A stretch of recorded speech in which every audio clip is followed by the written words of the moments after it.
இப்போ நம்ம பார்க்க போகிறது காமாட்சி டிஃபன் சென்டர். இது எங்கே இருக்குது அப்படின்னா, திண்டுக்கல் கோட்டமரையன் கோவில் தெற்குரத வீதியில் பிச்சை முகதியின் தெருவில் இருக்குது. இந்த தெரு பார்த்திங்கன்னா ஒரு அக்ரஹாரத்துக்குள்ளே போன ஒரு ஃபீலிங் தான். வீடெல்லாம் அக்ரஹாரம் ஸ்டைப்பில் தான் இருக்குது. வீட்டுக்குள்ளே போனால் பக்தி மனம் கமலுது.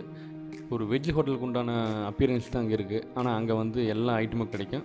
இரவு நேரங்களில் வந்து நல்ல ஐட்டம் கிடைக்கும். காலையில் போனதுனால இட்லி, தோசை, பூரி இந்த மாதிரி ஐட்டங்கள் கிடைக்கும். இப்போ காலைல போனால் இட்லி, அதுக்கு 2 சட்னி கொடுக்குறாங்க. 2 சட்னியும் செம்ம காம்பினேஷன். இதுக்கு வந்து ஒரு வெள்ளை கலர் மட்டன் குருமா கொடுத்தாங்க. இது ரொம்ப நல்லாயிருக்கு. மசாலாவே இல்லாத ஒரு குருமா. இந்த குருமா வந்து ரொம்ப சங்ககிரி பக்கம் அந்த குருமா வந்து ஃபேமஸ் ரொம்ப.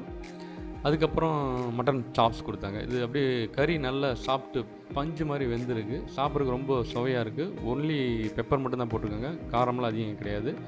நல்லாயிருக்கு சாப்பிட்றதுக்கு. அதுக்கப்புறம் ஆனியன் ஊத்தாப்பம். இது பார்த்திங்கன்னா சின்ன சின்ன வெங்காயம் போட்டு பொன்னிறமாக வந்து தோசைக்கல்ல போட்டு எடுத்த ஒரு ஆனியன் ஊத்தாப்பம்.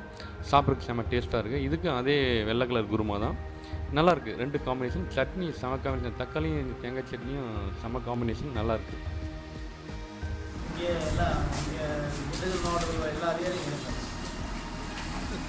தேங்காய் போடுவீங்க? தேங்காய் போடுவோம்னா ரைட்டாக நம்ம உடம்புக்கு வந்து இந்த காலத்தில் இந்த கெடுதல் வரும். 20 வருஷமாக அதான் நாங்கள் பண்ணுவோம். எவ்வளோ வருஷம்? 20 வருஷம். விலை ரொம்ப கம்மியாக இருக்குது. ஈவினிங் டைம் வந்து நல்ல நிறைய வெரைட்டிஸ் கிடைக்கும். நீங்கள் போனீங்கன்னா மறக்காமல் சாப்பிட்டு வாங்க. Dindigul Kamatchi tiffin centre.